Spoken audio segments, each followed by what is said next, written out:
Hello, I'm Esmeralda Montenegro Owen. I'm a board of director for the Salinas Airshow, in charge of marketing, media relations, and public relations. And today, it is my pleasure to introduce you to a Salinas hometown hero, a recipient of the Congressional Gold Medal, and so much more, Commander Everett Alvarez Jr. Welcome. Well, thank you. It's a pleasure to be with you this morning. This is going to be a very special weekend on October 4th and 5th for the Salinas Air Show. We also have the Blue Angels, which we haven't had for a few years, so it's going to be extra for our community. And being honored on that Saturday, it's going to be very special.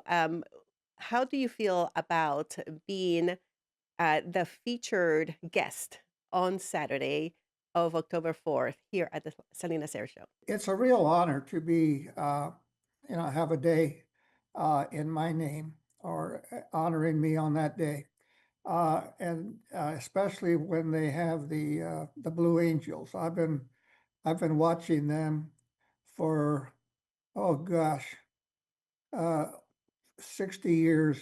Well, 60 years you might say. And I've known quite a few individuals who have actually flown with the Blues, been a member of their demonstration team. So it's going to be an exciting day. It's always exciting to see them perform. Yes, and we're so glad that you were able to make it this year because you're on the East Coast. I live in the Washington, D.C. Suburbs. Been Yeah. here for, oh gosh, 49 years in this home. Yeah. And I know that when you come in October for the festivities. It's not only for the air show, but there's going to be a couple of other surprises that week and weekend. In the Thursday before, there's going to be a gala at the Naval Postgraduate School as well. And it's going to be in your honor too. And also celebrating the 250th anniversary of the Navy. It's going to be great. And yes, it's Jim and Jerry Gaddis. They're the ones leading this gala. One of my sons and his family are planning to come along with my wife and I, and so they're looking forward to that event. I have some friends in the area that I have, known for many years. And and uh, I'm also in the Naval Postgraduate Hall of Fame. I think there's about 25 graduates of the school that are on that. And so that also makes it special. And, going back to you growing up here in Salinas, uh, can we go back to that, that place when you said, oh, okay, I think, I want to venture into the military, and this is what I want to do in my future. Can you tell us a little bit about that, those beginnings? I was born in Salinas at the very old, it's long gone, the Salinas Valley Hospital. It used to be in town.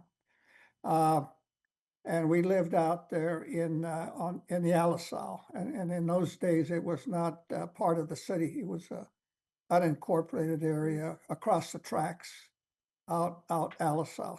After the World War II, the air show venue used to be a Army air base, Mm. and after the war they turned it into an airport. But most of the traffic in and out were crop dusters. I went to Hartnell for a couple of years, and I remember some of the kids were go up and take the exams to be a Navy cadet. I had a chance to take the exam, and I took it on a lark. I decided, I wanted to see how I would compare. Took the exam. There were 55. I was the only one that passed the written and the physical part, Wow. and so I had a real opportunity Mhm. now because I was graduating that year as a electrical engineer. And in those years, it was 1960, I remember, there were a lot of job offers. Engineers were in pretty good demand, and I I had about 10 job offers, and that was very enticing, but then I looked at this something, uh, I looked at the, opportunity I had to be go into the Navy, pilot training program, and it was something I always dreamed of, and I remember thinking at the time, "If I pass this up, I will probably regret it the rest of my life, and if I don't make it through that program, I could always be an engineer." Mhm.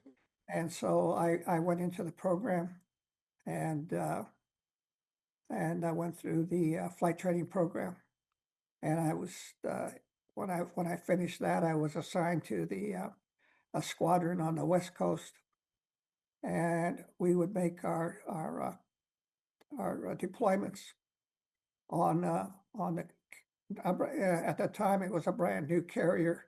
It was a USS Constellation, and I remember, on that, second cruise that, we were in position to react to what was in, uh, a provocation by the North Vietnamese government on our destroyers, and, we were launched in retaliation for that. And it was the very first strikes into the north of Vietnam, which later escalated into the air war over the north. But on that very first mission, I was shot down and captured, and so I was the first uh, American aviator that was held by the North Vietnamese in this old prison we named it the Hanoi Hilton. And then later on, I was joined by others when the bombing escalated, and then President Johnson introduced troops in the South and escalated the whole war effort. So I guess I gave you a real quick summary of growing up in Salinas and then how I came into the Navy. Yes. Oh my goodness, and then, captured and how long were you a prisoner of war at that Well, time? well, I was the first one, and I was shot down in August of 1964, and then uh, we were all released in March of 1973. But I was the first one there, so I was held 8.5 years. And Oh my then goodness. the next fellow came along 6 months later after I was shot down. Admiral Shoemaker, Bobby Shoemaker, he retired as an admiral. Later, he was the superintendent of the Naval Postgraduate School after we Mhm. got back. And so I was by myself for quite a while, actually 13 months before they put me in with the others. Wow. It was an interesting experience. I would not recommend. 8.5 years, that's a long time, It's a long and time, yeah. wow, did your family know that you were still alive, or they had no idea? I was actually, I think, listed as missing, Mm, but and the uh, the uh, the capture was publicized by the Vietnamese government, North Vietnamese government at the time, and it was a few months before they knew. It was a few weeks before they knew, but it was actually a couple of months before it was actually confirmed that I was alive, mm. and I was able to get communication or get word out that confirm that I was okay, and just being held at the time. Yes. Oh my goodness. Well, kudos, to you for being able to survive so many years in captivity. That's it. Wow, incredible. I can't even imagine. It was not easy, Ah, yes.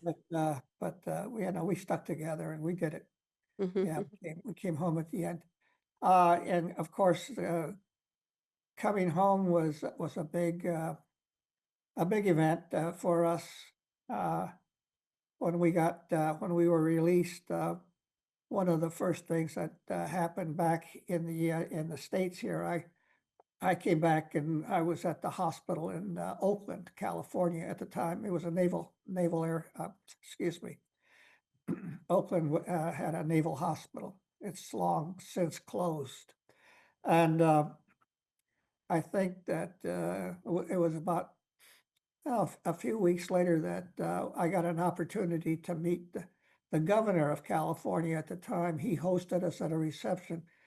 And at the time, that was Governor Reagan, Ron Reagan. Wow. And so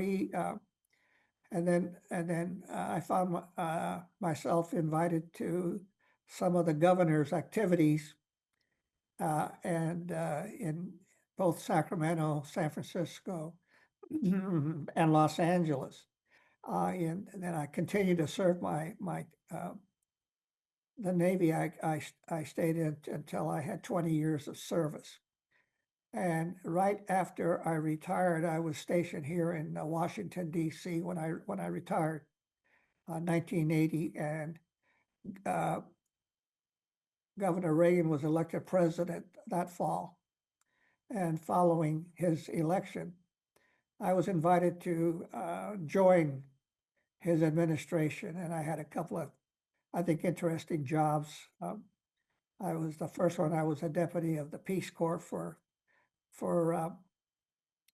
a year and a half, and then I was asked to come over to the Veterans Administration, the VA, and I was the number two. I was the uh, uh, at that time it was administration. It was an administration before it became a cabinet.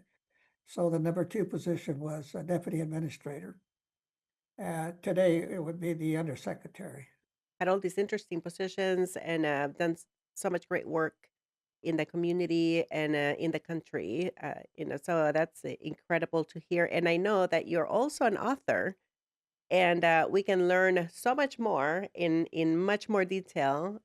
With is it two books that you have published? Or The first book I published was the POW experience, and that book was Chained Eagle, uh, and it was published in 1980, 89, came out in 1980. I believe it was 88, late 88 or 89. It was after I left the administration. And then I wrote a follow-on book, but it was called Code of Conduct. But Chained Eagle was the big seller. It did very well. mm, Hard copy, soft. It's still available. It has the soft covers is available, and my wife buys it, gets them through Amazon. mm.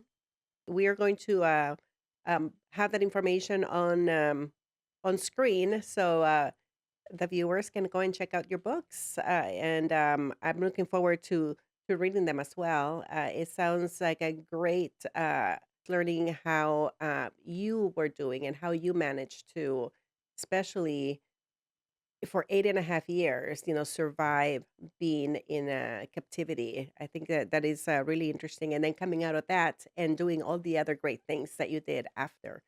So it's great to talk to you and to know a little bit more about you. And we are so excited to have you here in Salinas, and all the festivities and events that will be happening around the air show and also around honoring you as our special guest. Well, that's very kind of you to say that. We're looking forward to it, and I know my son that's coming with his family is looking forward to it. The other one, of course, we have the grandchildren, and they're in school, Yes. and it's not possible. Uh, but I'm looking forward to also my two sisters. Well, thank you so much for joining us today, and then for sharing, part of your story. And I know there's going to be more. And also, we have the information on those books that they sound very, very interesting to learn a little bit more about your story and your family's story and your journey.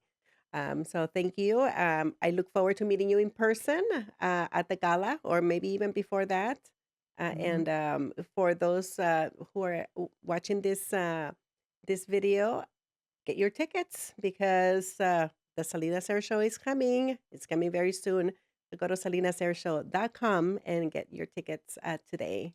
Okay, Commander Alvarez, thank you again for being with us, and we'll see you very soon. Oh, it's been a pleasure to be with you this morning. Thank Looking you. forward to meeting you. Thank you, and enjoy the rest of your day. See you soon. Okay, bye-bye. Bye bye.